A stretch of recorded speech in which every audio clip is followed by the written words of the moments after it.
আগামীকালের দৈনিক রাশিফল নিয়ে বিস্তারিত আলোচনা করব। ভালো মন্দ ১২টি রাশি নিয়ে আমি কিন্তু বোঝানোর চেষ্টা করব। প্রত্যেকটা দিনই কিন্তু এই দৈনিক রাশিফল নিয়ে আপনাদের বোঝানোর চেষ্টা করি। তার মানে একটাই কারণ যে আপনারা জেনে বুঝে একটু চলার চেষ্টা করুন। আপনি যদি জানতে পারেন আপনার কিছু খারাপ ঘটবে, সেটা আটকাতে পারবেন, সেটা সম্ভব। আর যদি আপনি জানতে পারেন আপনার সময়টা ভীষণ ভালো, তাহলে কিন্তু আপনি খুব দ্রুত গতিতে জীবনে সেই ভালোগুলো এপ্লাই করতে পারবেন। সেই নিয়ে বিস্তারিত আমি বোঝানোর চেষ্টা করব। নমস্কার, জয় মা কামাখ্যা, জয় মা তারা। সঙ্গে থাকুন, সবকিছু জানতে পারবেন, সবকিছু বুঝতে পারবেন। এই নিয়ে তো আমি অবশ্যই আলোচনা করব। তার আগে আমার সম্পর্কে বলে নিই, আপনারা আমার সাথে কিভাবে যোগাযোগ করবেন। কেন বললাম? দেখুন, হোয়াটসঅ্যাপে এসে ম্যাক্সিমাম জাতক এবং জাতিকাদের একটাই প্রশ্ন, কি করে যোগাযোগ করব? অলরেডি করে ফেলেছে, তাও বুঝতে পারে না। তাই আপনাদের আমি একটু শর্টে বোঝানোর চেষ্টা করছি। যদি মনে হয় সরাসরি আমার সাথে যোগাযোগ করতে চাইছেন, এই হোয়াটসঅ্যাপেই লিখবেন, আমি সরাসরি আপনার ওখানে যেতে চাই। দুটো জায়গা জেনে বুঝে তবেই করবেন। একটা নদিয়া, বীরনগর, একটা তারাপীঠ। এবং কবে আসছেন, কোন জায়গায় আসছেন পাঠিয়ে দেবেন। আপনার বুকিং হয়ে গেল, আমার অ্যাসিস্ট্যান্ট আপনাকে কনফার্ম করে দেবে, হ্যাঁ চলে আসুন। ব্যাস, খুব সহজেই হয়ে গেল।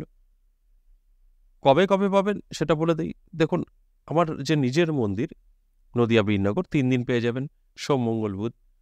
আর তারাপীঠ পেয়ে যাবেন ২ দিন, শুক্র শনি। সব জানা ক্লিয়ার। সময়টা বেলা ১১টা থেকে সন্ধ্যে ৬টা।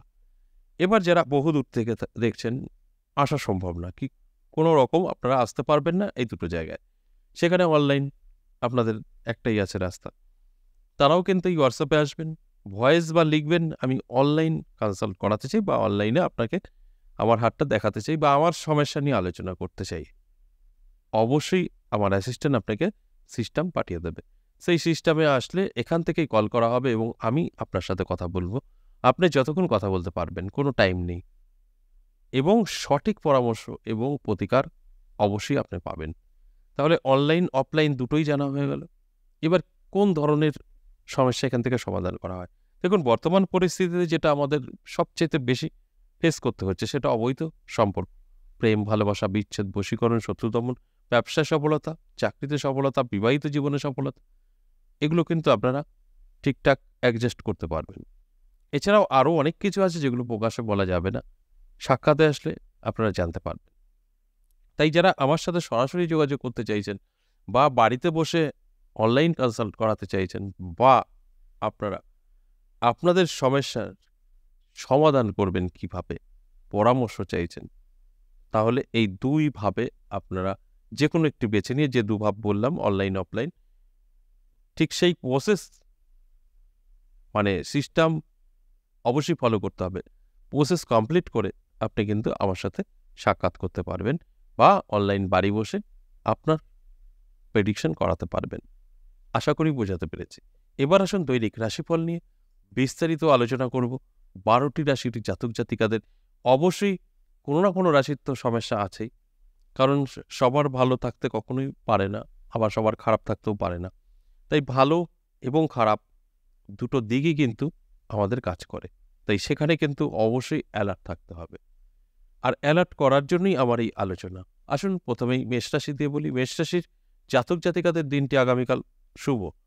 কোনো টেনশনের কারণ নেই। তবে চোখ কান খোলা রাখুন, অ্যালার্ট থাকুন এবং আপনার পরিশ্রম, চেষ্টা এগুলো থাকতে হবে। যদি এই পরিশ্রম, চেষ্টা না থাকে তাহলে কিন্তু সম্ভব না। তাই এই পরিশ্রম এবং চেষ্টা আপনার অবশ্যই থাকা প্রয়োজন। তাহলেই আপনি দেখতে পাবেন সবকিছু ঠিকঠাক চলছে। তা না হলে কিন্তু কোনো কিছুই ঠিকঠাক চলবে না। তাই আপনাদের অনুরোধ করব, অ্যালার্ট থাকুন, চোখ কান খোলা রাখুন। আপনার সমস্ত দিকটাই শুভ হবে যদি আপনি অ্যালার্ট থাকতে পারেন। বৃষ রাশি যথেষ্ট শুভ। বৃষ রাশি জাতক জাতিকাদের কোনো আটকে থাকা কাজ ক্লিয়ার হয়ে যেতে পারে বা আপনাদের একটা আশা পূরণ হতে পারে। বহুদিন ধরে একটা চাওয়া আপনার মধ্যে কাজ করছিল যে এটা আমার দরকার, সেটা কিন্তু আপনি পেয়ে যেতে পারেন। বা যেকোনো দিক থেকে হোক না কেন শুভ খবর আসতে পারে। কারণ আপনার জন্য আগামীকাল দিনটি অত্যন্ত শুভ। তাই এই শুভ দিনে অবশ্যই আপনাকে অ্যালার্ট থাকতে হবে। অ্যালার্ট থাকলে তবেই কিন্তু আপনারা সবকিছু ঠিকঠাক কন্ট্রোল করতে পারবেন। এরপর মিথুন রাশি। মিথুন রাশির জাতক জাতিকাদের কিন্তু কিছুটা সমস্যায় পড়তে হতে পারে। তাই মিথুন রাশির জাতক জাতিকাদের আমি বলব অবশ্যই অ্যালার্ট থাকুন, চোখ কান খোলা রাখুন। তাহলেই দেখবেন অনেক কিছু আটকাতে পারবেন। তা না হলে কিন্তু আপনাদের কিছু সমস্যা পড়ে যেতে পারেন। কারণ আপনাদের আর্থিক দিক থেকে পিছিয়ে পড়তে পারেন এবং উটকো ঝামেলা এসে আপনাদের সবকিছু উলটপালট করে দিতে পারে। তাই এই জায়গাগুলো আপনাদেরকে অবশ্যই একটু খেয়াল রেখে চলতে হবে। তাহলে দেখবেন সব ঠিকঠাক করে আপনি কিন্তু কন্ট্রোল করতে পারবেন। এরপরে চলে আসুন সিংহ রাশি। সিংহ রাশির এরপর কর্কট রাশি। কর্কট রাশির জাতক জাতিকাদেরও কিন্তু কিছুটা সমস্যায় পড়তে হতে পারে। তাই কর্কট রাশির জাতক জাতিকাদের বলব অবশ্যই আপনারা চোখ কানটা খোলা রাখুন। কারণ আপনাদের যে সমস্যাটা আসতে পারে সেটা হচ্ছে স্বাস্থ্য নিয়ে। দেখুন স্বাস্থ্য আপনার খারাপ হতে পারে এবং সম্পর্ক খারাপ হতে পারে। তাই স্বাস্থ্যের যত্ন নিতে হবে এবং চোখ কান খোলা রেখে চলাফেরা করতে হবে। স্বাস্থ্য মানে আপনার ছোটখাটো অ্যাক্সিডেন্ট চোট লাগাও হতে পারে এবং সম্পর্ক খারাপ হতে পারে। সম্পর্ক যেকোনো হতে পারে, স্বামী-স্ত্রী হতে পারে, লাভ রিলেশন হতে পারে বা মা-বাবা, ভাই-বোন তাদের সাথেও হতে পারে। তাই এই সম্পর্কটাও কিন্তু একটু ফাটল ধরতে পারে। এর জন্য আপনাকে অ্যালার্ট থাকতে হবে।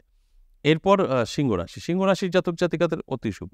সিংহ রাশির জাতক জাতিকাদের কিন্তু প্রাপ্তি করতে পারে, নানা দিক থেকে সুযোগ সুবিধা আসতে পারে, নতুন যোগাযোগ তৈরি হতে পারে। এগুলো সবই কিন্তু পজিটিভ।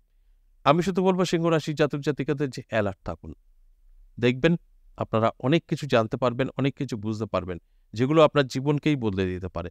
তাই অ্যালার্ট থাকার জন্য অবশ্যই আপনার অনুরোধ রইল। অ্যালার্ট যদি থাকেন আর আপনার যদি সব ঠিকঠাক থাকে, অর্থাৎ গ্রহ, নক্ষত্র, তাহলে কিন্তু সবকিছু আপনার কাছে পরিষ্কার হয়ে যাবে। এরপর চলে আসুন কন্যা রাশি। কন্যা রাশির জাতক জাতিকাদেরও কিন্তু যথেষ্ট শুভ থাকছে। আমি বলব অ্যালার্ট থাকুন। অ্যালার্ট যদি থাকতে পারেন তাহলে অনেক কিছু আপনি কিন্তু মিলিয়ে নিতে পারবেন। কারণ দিনটি অতি শুভ।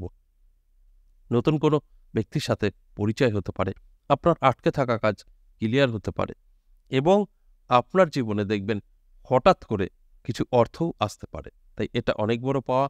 অ্যালার্ট থাকলে এগুলো সবটাই আপনি কিন্তু উপলব্ধি করতে পারবেন। তাই অ্যালার্ট থাকার অনুরোধ রইল। এরপর চলে আসুন তুলা রাশি। তুলা রাশির জাতক জাতিকাদের কিছুটা সমস্যার সম্মুখীন হতে হবে।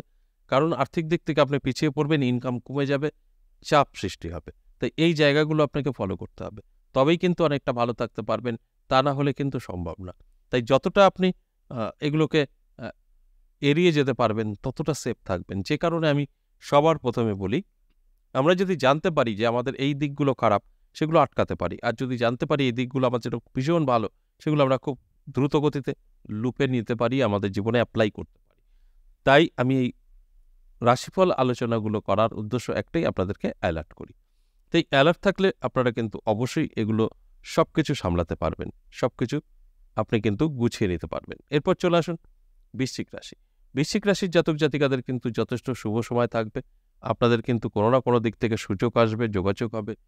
যে কোনোভাবেই হোক না কেন আপনার ভাগ্যের চাকাও ঘুরে যেতে পারে। কারণ নানান দিক থেকে কিন্তু সুযোগ সুবিধা আপনার কাছে এসে ধরা দেবে। তাই এটা অতি শুভ।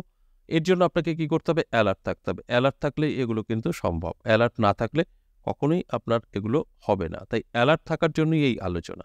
এরপর ধনুরাশি। ধনুরাশির জাতক জাতিকাদের কিন্তু অবশ্যই অ্যালার্ট থাকতে হবে, কারণ আপনাদের কিন্তু উটকো ঝামেলায়, সমস্যায় পড়ে যেতে পারেন। সেখান থেকে অর্থহানি হতে পারে। কোথাও ফাইন দিতে পারেন, টাকা চুরি হতে পারে, হারিয়ে যেতে পারে। এই ধরনের সম্মুখীন আপনারা হতে পারেন আগামীকাল। তাই ধনুরাশির জাতক জাতিকাদের আমি বলব অবশ্যই চোখ কান খোলা রাখুন এবং অ্যালার্ট থাকুন। তাহলে এগুলো আটকাতে পারবেন, তা না হলে কিন্তু এই ঘটনাগুলো আপনাদের সঙ্গে ঘটবেই। এরপর মকর রাশি। মকর রাশির জাতক জাতিকাদেরও কিন্তু যথেষ্ট শুভ। মকর রাশির জাতক জাতিকাদের কোনো না কোনো দিক থেকে কিন্তু অর্থ বা কোনো সাহায্য এসে আপনাদের হাতে ধরা দিতে পারে। আর এগুলো কিন্তু আপনার সঙ্গে ঘটবেই। যদি আপনি এগুলোকে আপনার জীবনে অ্যাপ্লাই করতে চান, তাহলে চোখ কান খোলা রাখতে হবে, অ্যালার্ট থাকতে হবে। কোনো না কোনো দিক থেকে আপনার জীবনে কিন্তু এগুলো আসবে এবং প্রাপ্তিও ঘটতে পারে। অতি শুভ আগামীকাল কিন্তু থাকছে। এর জন্য আপনাদের কিন্তু সম্পূর্ণ অ্যালার্ট থাকা প্রয়োজন। এরপর কুম্ভ রাশি। কুম্ভ রাশির জাতক জাতিকাদের অবশ্যই চোখ কান খোলা রাখতে হবে, অ্যালার্ট থাকতে হবে। তা না হলে আপনারা কিন্তু হঠাৎ করেই বিপদে পড়ে যেতে পারেন। এই বিপদটা যেকোনোভাবে হতে পারে। এই বিপদ আপনার আর্থিক দিক থেকে আসতে পারে, আপনার মানসিক দিক থেকে আসতে পারে, আপনার আ দাম্পত্য পারিবারিক সুখ শান্তি এটাও নষ্ট হতে পারে। অর্থাৎ সম্পর্কর দিক থেকেও আসতে পারে। তাই এগুলো অ্যালার্ট থাকলে আটকাতে পারবেন, তা না হলে এগুলো ঘটবে। আমি বলব অবশ্যই প্রোগ্রামটা শুনছেন, অ্যালার্ট থাকুন। সবকিছু ঠিকঠাক চলবে। তা না হলে এগুলো আগামীকাল ঘটতে পারে। এরপর সর্বশেষ মীন রাশি। মীন রাশির জাতক জাতিকাদেরও কিন্তু আমি বলব অবশ্যই আগামীকাল দিনটি কিন্তু আপনাদের জন্য একটা চ্যালেঞ্জ, অবশ্যই শুভ, সমস্ত কিছু ঠিকঠাক থাকবে। তার মধ্যে সম্পর্কের ফাটল ধরতে পারে স্বামী স্ত্রী এবং লাভ রিলেশন এবং অন্যান্য যারা আছেন, সেটা আপনার কর্মক্ষেত্রে হতে পারে, বসের সাথে বা আপনার সহকর্মী, কোথাও না কোথাও কিন্তু একটা ফাটল ধরে যাবে, অশান্তি তৈরি হবে। তাই এটা অবশ্যই আপনার অ্যালার্ট থাকা প্রয়োজন, তাহলেই এটা আটকানো সম্ভব। তা না হলে আমি যে কথাগুলো বলছি এগুলো ঘটবেই ঘটবে। তাহলে এই যে 12টি রাশিকে নিয়ে আমি আলোচনা করলাম, টোটালটাই কিন্তু আপনার সাথে মিলবে বলা যাবে না।